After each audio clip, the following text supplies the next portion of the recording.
सोचिए, अगर पूरी दुनिया में इंसान सिर्फ चंद हजार रह जाएं तो क्या होगा। ये किसी फिल्म की कहानी नहीं, बल्कि जमीन की तारीख का एक हकीकी वाकया है।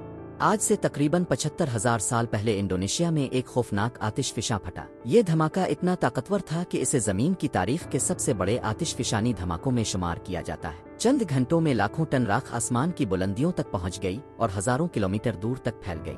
आसमान सियाह हो गया, सूरज की रोशनी कमजोर पड़ गई, जमीन का दर्जा हरारत अचानक गिरने लगा।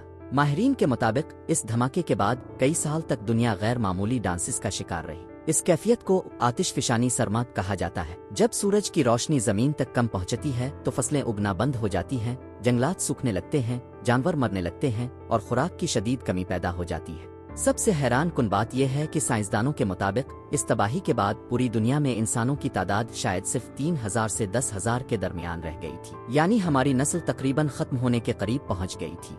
ये वो लम्हा था जब इंसानियत का वजूद खतरे में था। लेकिन इंसान मुकम्मल तौर पर खत्म नहीं हुआ।